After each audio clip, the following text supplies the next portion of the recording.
Assalamualaikum warahmatullahi wabarakatuh. Pada perkuliahan hari ini kita akan membahas mengenai hukum perikatan atau Verbindlichkeitsrecht. Hukum perikatan ini mengacu pada serangkaian aturan dan prinsip hukum yang mengatur hubungan antara pihak-pihak yang terlibat dalam suatu perjanjian atau kontrak. Istilah perikatan ini mengacu pada kewajiban atau tanggung jawab hukum yang ditimbulkan oleh perjanjian tersebut. Hukum perikatan menjadi salah satu bagian penting dalam ranah hukum privat. Hukum privat atau dikenal dengan hukum perdata sendiri mengacu pada salah satu cabang dari ilmu hukum yang ada di Indonesia. Perikatan diatur dengan jelas dalam buku 3 Kitab Undang-Undang Hukum Perdata baik secara umum maupun secara khusus. Sumber hukum perikatan selain bersumber pada perjanjian, perikatan juga bersumber pada undang-undang. Perikatan yang bersumber pada undang-undang, segala sesuatu yang sudah dituangkan di dalam undang-undang itu mengikat semua pihak atau para pihak di sana adalah semua orang dianggap mengetahui dan tahu akan aturan undang-undang. Jadi segala sesuatu yang dilarang di dalam undang-undang itu terikat pada seluruh orang atau warga negara di mana hukum itu berlaku atau undang-undang itu berlaku. Perjanjian yang merupakan salah satu sumber dari perikatan itu merupakan suatu perbuatan dengan mana satu orang atau lebih mengikatkan diri terhadap satu orang atau lebih lainnya. Itu pengertian berdasarkan KUH Perdata atau BW pada pasal 1313. Namun pada doktrin diperbarui definisinya menjadi suatu persetujuan dengan mana dua orang atau lebih saling mengikatkan diri untuk melaksanakan suatu hal mengenai harta kekayaan.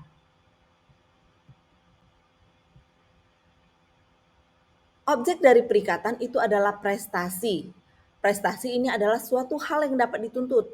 Dasar hukumnya itu pada pasal 1234 KUH Perdata atau BW dan macam-macam prestasi ini ada 3. Yang pertama menyerahkan sesuatu. Yang kedua berbuat sesuatu dan yang ketiga tidak berbuat sesuatu. Prestasi memiliki sifat yang pertama harus sudah tertentu. Yang kedua harus mungkin, yang ketiga harus diperbolehkan, yang keempat harus ada manfaat atau bermakna bagi kreditur, yang kelima terdiri dari satu atau lebih perbuatan.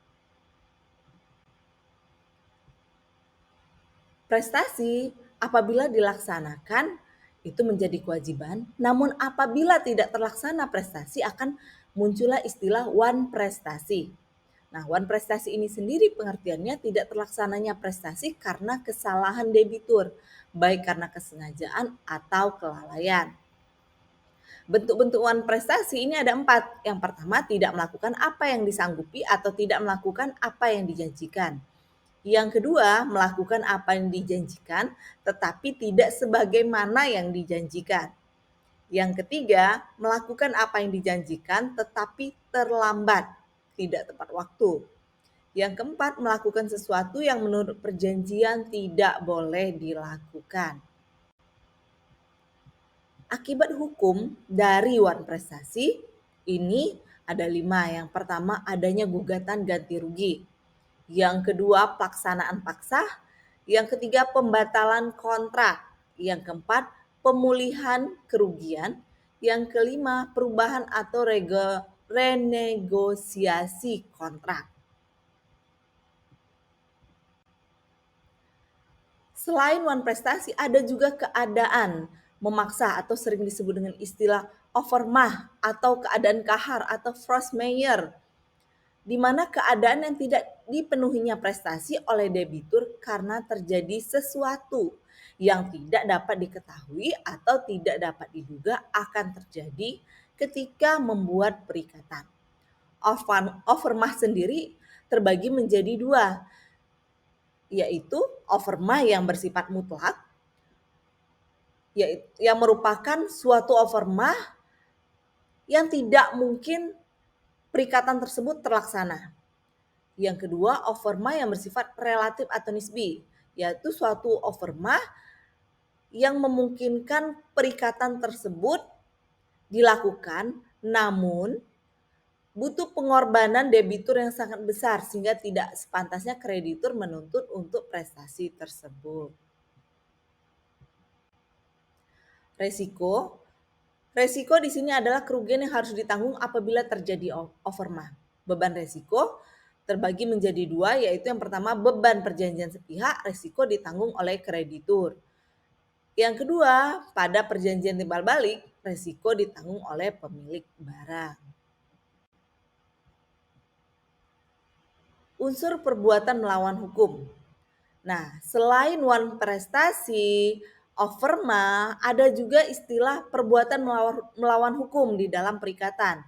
Nah, perbuatan melawan hukum ini terdiri dari 4 unsur, yaitu yang pertama perbuatan itu harus melawan hukum, yang kedua harus menimbulkan kerugian, yang ketiga harus dilakukan dengan kesalahan, yang keempat antara perbuatan dan kerugian ada hubungan kausal. Perikatan yang ada itu bisa hapus karena yang pertama pembayaran, yang kedua penawaran pembayaran tunai diikuti dengan penyimpanan penitipan, yang ketiga pembaharuan utang, yang keempat perjumpaan utang, yang kelima pencampuran utang, yang keenam pembebasan utang, yang ketujuh musnahnya barang yang terutang, dan yang ke-8 kebatalan atau pembatalan, yang ke-9 berlakunya syarat batal, dan yang terakhir yang ke-10 adalah lewat waktu atau daluarsa. Itu juga menyebabkan hapusnya perikatan atau berakhirnya perikatan. Demikian itu saja materi hari ini mengenai hukum perikatan.